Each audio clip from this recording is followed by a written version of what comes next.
The Guild is Maximum Lawyers' community of legal entrepreneurs who are taking their businesses and lives to the next level. As a Guild member, you'll build relationships, be held accountable, and learn strategies specifically designed to get you unstuck and accelerate your plan for growth. Members are also granted exclusive access to masterminds hosted around the country. Our next event is coming up, and we're heading to Scottsdale, Arizona. There's something truly magical about the power of these in-person connections where real-time breakthroughs happen. Picture this. You're surrounded by like-minded law firm owners tackling your business and mindset challenges together. The energy is electric, the insights are transformative, and the results are game-changing. Investing in yourself is the best decision you'll ever make. The knowledge, strategies, and breakthroughs you'll gain are priceless assets that will supercharge your practice and propel you forward. Join the Guild and secure your ticket to Scottsdale at the best possible price by visiting maxlawevents.com. Run your law firm the right way. This is the Maximum Lawyer Podcast. Your hosts, Jim Hacking and Tyson Mutrux. Let's partner up and maximize your firm. Welcome to the show. Welcome back to the Maximum Lawyer Podcast. I'm Jim Hacking. And I'm Tyson Mutrux. What's up, Jimmy? Tyson, it's good to be with you. It's a Friday recording for our Saturday call with the Guild members, and we're actually recording a podcast episode. It's an important topic that I wanted to share, not just with our Guild members, but also with the Maximum Lawyer community as well. And so we've decided to use our Saturday time to record a podcast. Yeah. And when you sent the text about this thing, I was both like angered and saddened. Like I was very angry about it. I was disturbed. I was saddened. It was just, it stuck with me for a couple of days. I even texted you later. I'm like, that just really bothers me. Like, so I'll let you, that's enough teasing of it, I guess. But yeah, it's really important. So go ahead. So this time last week, Tyson and Kelsey were wrapping up a totally kick-ass mastermind.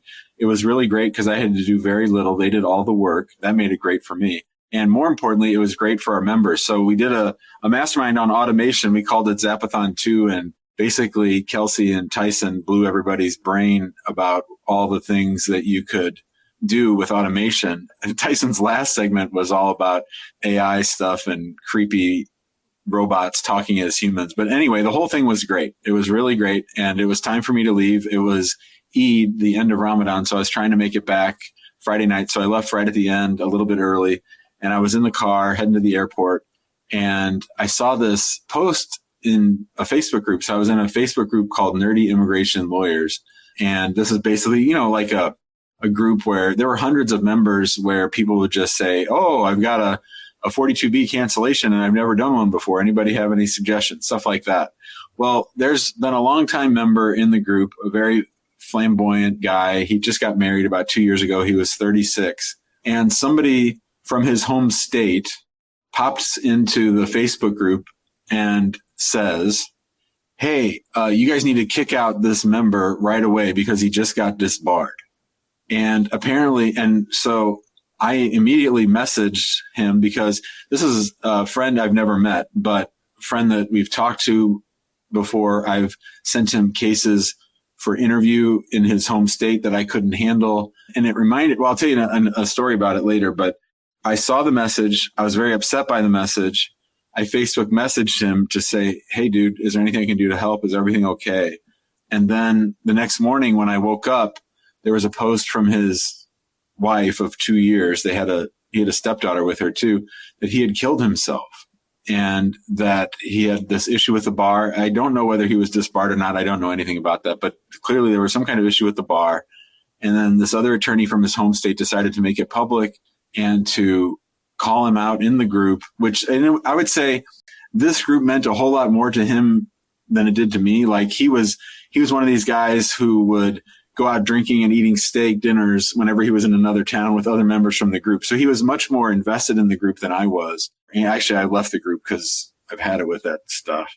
But the post was apparently up for 26 minutes, and his wife specifically cited it as the precipitating factor in tipping him towards suicide. So in a way, to me, it seemed a lot like these high school bullying cases where mean girls or mean boys, gang up on a classmate, and then something bad happens to the classmate. I think it happened in St. Charles a couple years ago to a girl.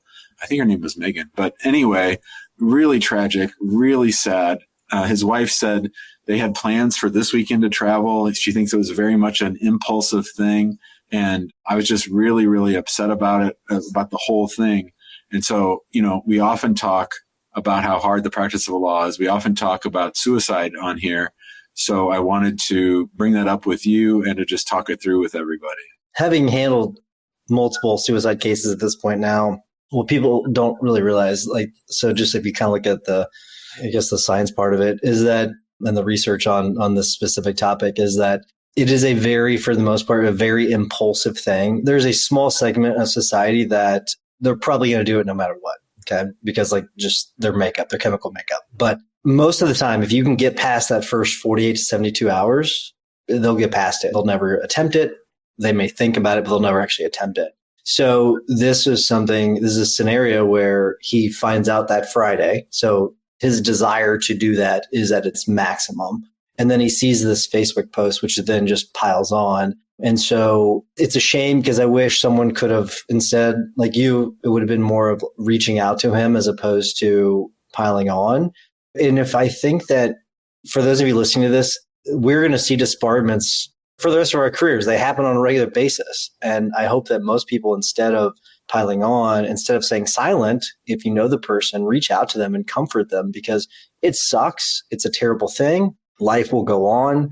It's obviously something he did not want for his career, but I think we can all agree we don't want people going out and killing themselves because of something like that. There's more to life than practicing law. I wish more people would have been like you, Jim, and actually reached out to him instead of that person that posted. I don't know if they've still kept that post up. It was disgusting to me whenever you told me about it. But just kicking someone while they're down is just not my style. It's just not how I am. It's just tragic. I feel like I kind of hear it too much too, where like people say, "Hey, did you hear about such and such? You hear about such and such?" And so and I never really participate in those conversations. I don't know about you, but it's just sad. Well, there's lots of ways I could go with this. So yesterday I had an immigration interview, and the U.S. citizen's spouse, I told her what happened because she's a nurse on a psych ward where people get committed and stuff. And she said just what you said, that the research shows that it can be very impulsive. And she said that for people that are in that state, she very quickly listed it. She said, this is what you got to get out of the house: guns, sharps, which I guess would be like razors and knives and things, pills, and whatever else. So I didn't realize that it was that impulsive. I mean, I know that there's some people who like plan it out and that, but yeah, so that was really upsetting. The other thing, so the group has sort of rallied, and I've never told you this, I don't think before, but there's a thing in immigration law that actually didn't apply in this case. But if an immigrant suffers a mistake by an immigration lawyer and they want to set it aside, like in a deportation setting, typically is where you see it, the immigration rules require that a bar complaint be filed against the lawyer. Oh my gosh. Yeah. So I once screwed up a case. The attorney that took over the case for me actually worked with me to try to avoid filing the bar complaint, but it's a requirement. And it's something that really causes a lot of people a lot of stress. Like I said, it didn't necessarily apply in this case, but in order to get your client any kind of relief, you have to file a bar complaint. And so the group has sort of taken that on because that's a purely political thing. Biden's attorney general could undo that with the stroke of a pen, I think. So that's just one thing. I mean, the practice of law is already stressful enough. And of course, if you commit malpractice, there's a cause of action. And I'm not saying people shouldn't file bar complaints when there is a viable problem, but it's just to require that in every single case, you're just automatically increasing the stress level a lot. So what the group has done is they're trying to move. There's a petition going and all this stuff to try to put pressure on the administration to do away with that. That's really disheartening, to be honest with you. Because I feel like I always sort of had this like feeling of like an axe hanging over my head. Like if like someone in the firm screws something up, like I'm the guy that owns the firm. I feel like that's always a source of stress for me, to be honest with you, because it always worries me that like something like that's going to happen where someone screws something up and then it all sort of falls back on me. And I mean, that sucks. I mean, I've seen, for example, I've seen a couple disbarments lately where I'm like, wow, that is crazy. Like that it doesn't seem like it takes a whole lot. And those are Missouri attorneys that I've seen that for. But from state to state, it's different. Like, so especially for immigration, it's a little surprising because like that's something you can do across the country. But I hear like some states are very lenient. Some states, like I've spoken to an attorney, I'm not going to mention the state or the practice area, but I've spoken to an attorney where they mentioned that they've received multiple bar complaints, but that's just something that happens in their state. Mm-hmm. And so I'm like, what? Like, to me, like that's terrifying. You know what I mean? Like, but like, so like from state to state, it's handled differently. And so for it to be an automatic bar complaint, it's really surprising just because how each state handles it so differently. The Guild is Maximum Lawyers' community of legal entrepreneurs who are taking their businesses and lives to the next level. As a Guild member, you're granted exclusive access to quarterly in-person events around the country. The next mastermind is coming up on July 20th and 21st in Denver, Colorado, featuring hot seat sessions and personal coaching with renowned performance coach Jason Selk. This event will give you the opportunity to work directly with Jason, who has helped countless high-performing individuals and teams reach their full potential. During the hot seat sessions, you'll gain valuable insights and learn strategies to help you overcome the challenges you're facing in your practice. For a limited time, you can get your ticket at the lowest early bird price. Head to maxlawevents.com to join now and reserve your spot at the upcoming Guild Mastermind. One of our Guild members today said that he had received a random audit of his trust notice account from the bar, and he had to submit, like, within X amount of days, a complete audit of it for no reason anyway. But one other little angle to all this, when I first referred this attorney to cover an interview for me, so that involves prepping the clients, which maybe takes an hour, and then going to USCIS, handling the interview, and coming back. And I said to him, "Hey, bud, what would you charge my clients to do this interview?" He goes, "Oh, I don't know, $200, $300. And I was like, "What the fuck?" They said, "You're going to charge them $1,000." And they gladly paid it, right? They gladly paid it. And, you know, what he ultimately got in trouble for was for commingling funds. And as soon as I told Imani about the bar complaint, that was her guess. And I just have to think to myself, you know, when you undervalue your worth and when you don't charge enough, not saying that that led directly to this, but you can see a path where it sort of led to it. So, you know, making sure that you're making a viable living is really important for lots of reasons, including your mental health. So I think the work that you and I do here all the time to empower law firm owners to be their best and to charge more and to make more, I think that's all part of being a healthy person. And, you know, maybe my mistake wasn't reaching out too late when I saw this message, but really trying to coach him more earlier about making more money. Yeah, I think that many people, they'll charge less because they're worried about losing the case. Like, and that's like like not getting them to sign on with you. Like, I think that's predominantly what the reason is, because they need the money. I wish people would stick to it because, for example, like what you said, like, okay, you should be charging $1,000, not like if you would have been charging, let's say he charged $200, it would have taken 5 of those same interviews to get the same amount for that $1,000. And you're just gonna be able to do a better job. You're gonna be taking less cases. You're going to be doing a better job because you're going to be more prepared. So, it's interesting because you do get a lot of, there was someone in the big Facebook group a couple of weeks ago, and I felt like I'm not even going to engage with this person, but they were basically accusing us that we were overcharging our clients, like to everybody. I'm not talking about our firm. It was contingency stuff. You mean? No, it was a critique of the profession as a whole. So someone had made a post about fees, and then this attorney posted as a comment about like how attorneys as a whole, like, we charge too much money. And that we're greedy and all that, yada, yada, yada. And that's why I'm not going to engage in it. No. But it was just like there's a reason, like okay, so not everybody had all of their law school paid for. Okay. So there's an immense expense that comes to it. And not everyone came from a background where their parents could pay for their law school. So some people have to pay back their student loans. And so it's an expensive thing. And they chose to, go do this thing. And now they're expecting to be rewarded for it by getting a salary that is commensurate with both their experience and their training. So I do think that it's imperative that we as a profession, we do charge enough.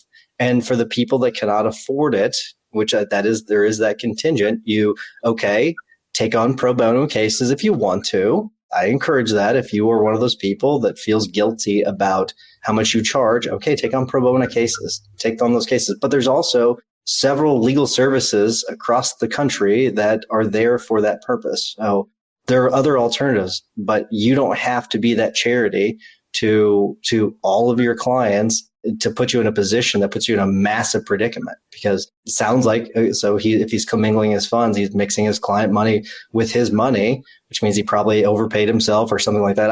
I guess I don't really understand how it would work in immigration, because with immigration, I guess you get paid on a fee. He did things other than immigration. Oh, gotcha. Okay. Then that would explain it then. Okay. Cause if it was just immigration, I'm not really sure how that works, but anyways, so he probably got in a position where he just overstretched himself.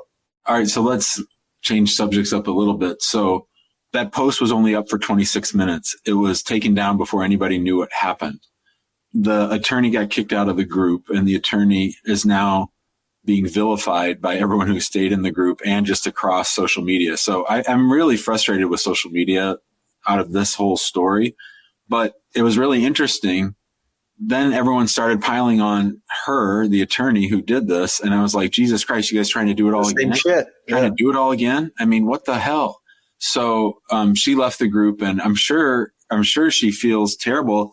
And I'm sure there's nothing that any other lawyer piling on is going to accomplish. So I guess one question I had for you is, do you think there's a cause of action by the wife against that lawyer for that? Or is there a causation problem? Like, too many intervening factors? Well, it's always going to be a causation problem. It's going to depend highly on the state. Like, we've got a couple of them. Like, one of them, our major cases was against the school. There was a policy violated when it comes to that. I guess there could be, depending on the state. Like, there are some like anti-bullying statutes across the country that would allow it.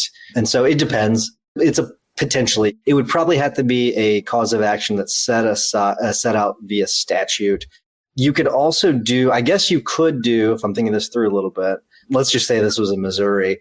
I guess you could sue. It would be a tough one though, because like the reason why it's so tough, and specifically in this one, is because you had it happen. The bar made their decision, and then I don't know if he did it the same day or the next day, but it was the same day. Same day. I think the causation part would probably kill that case, just because you don't know if that was a tipping point or not. The Facebook post sounds like it was his wife's Facebook post, but if you could prove causation, I guess you could. But I think recovery is going to be the issue. Well, I wonder if malpractice would cover it. Probably not. Probably not. But if you don't have like a general liability insurance, people should have that, or an umbrella. Yeah. It's just a really sad situation. And so the interesting thing for me is like, I was in sort of Nor softball mode all weekend, and then I had a really nice workout on Monday, and I was walking down the stairs, and I had my headsets on, and Phil Collins, that drumming song, came on, and then somebody had messaged that they were going to sit Shiva for this attorney, and they were inviting people to come to their state for that, and I just totally broke down. That's when I put that post in the big group about just being kind to each other. Like I was in the steam room, I just started crying, and I didn't realize that it hit me, and I was feeling guilty, like I should have messaged earlier. Of course, it's not about me. It's nothing to do with me. And I'm glad that I did message, that day. But man, it really messed me up for a little while. Like I don't know if it's survivor's guilt or whatever, but it just really messed me up. It's weird. Like I can tell it affected you, because like, you wouldn't normally send a text about something like that. But like, it was weird for like me. Like there was something about it just pissed me off. Like I couldn't stop thinking about it for a few days. I don't even know the guy. Like him. I don't even know him. Like, and I was just like, this aggravates me so freaking much. Like it like made me think of all these things. I was like, this is what people hate about attorneys. Like, I'm just like, it's just like going off in my head, like I didn't have anybody to talk to about it. I didn't want to mention it to Amy. So I brought it up to Amy about it. It was just like, it aggravated me so much. I just wish we were nicer to each other, just generally. Like I had this conversation with a defense attorney about just generally like the way things have been trending lately. And I don't know what it is, but things have been trending at to very adversarial, not somewhat adversarial, like very adversarial. And there's no point in it. Like, I'll give you an example. Like I had to drive to court yesterday morning on a case where our client has been put in prison. Okay. It's an injury case. So we can't really do discovery because she's in prison. So I wanted to voluntarily dismiss the case. So the prick attorney knew that my client was unavailable, so sent us a request for admissions, right? Like just to try to just stick it in my client, so she was trying to get a request for admissions. That way we'd run out of time. That way we wouldn't be able to dismiss the case without prejudice. Because like in Illinois, you got to request it and the judge has got to grant it. In Missouri, you can just dismiss it. So, but we had to go have a freaking hearing on whether or not I could dismiss my case in Illinois just because they would not consent to it. Things like that. Like seriously, yeah. Like, is your firm that desperate that you need to bill, or are you just a real dickhead? You know what I mean? Like, which of it is it? Like, have you stopped beating your wife? Yes, yes. It's just, oh gosh, it's things like that. Why do we do that to each other? Like, it just doesn't make sense. It's not easy for them. It's not easy for us. Yep, it's bad. It's been kind of therapeutic for me. Yeah, you sort of work out some stuff. Yeah. All right, good. Well, let me remind everyone to go to the Facebook, join us there. There's a lot of great information. If you do see something in the big group, be polite, please. Be polite, be nice to each other. And while you're listening to the rest of this episode, if you don't mind leaving us a 5-star review, wherever you get your podcast, we would greatly appreciate it. Jimmy, what is your hack of the week? Dr. Ben Hardy and Dan Sullivan have a new book out, and everybody's sending it to me. So Monty got me a copy, and my buddy Chip Munn actually sent me a draft copy of it that he got from Strategic Coach. So I started it, and it's a theory that I've studied a lot from Dan, and basically he's arguing that it's as easy or easier to grow 10x than it is 2x. And so, I can't read those books too often, and I have to read them slowly, because otherwise I make everybody crazy around here and start making grand declarations like I did last December. I'm the same way. So I actually hesitate to read a book like that, because it's like you start to go off the rails with like everything. Oh my God, we're going to do all these things. And next thing you know, everyone's like pissed off at you. So don't want to do that. So mine, I'm going to kind of stick with the theme of the episode here, and I'm going to give the tip of, if you hear something bad about an attorney, just reach out to the attorney, be supportive. Yeah, they may not be in the profession anymore, or they may be suspended from the profession, but just reach out, be kind. There's no point. Like, if you don't think that they've already like rethought many of their decisions, you're wrong. You don't need to pile on. So reach out to them, resist the urge to want to pass on the information to someone else. Hey, did you see such and such got disbarred? Like, don't pass it along. So that is my tip of the week. So Jimmy, awesome. You have a great weekend, dude. Thanks, brother. You too. Thanks, man. See you, buddy. Thanks for listening to the Maximum Lawyer Podcast. To stay in contact with your host and to access more content, go to MaximumLawyer.com.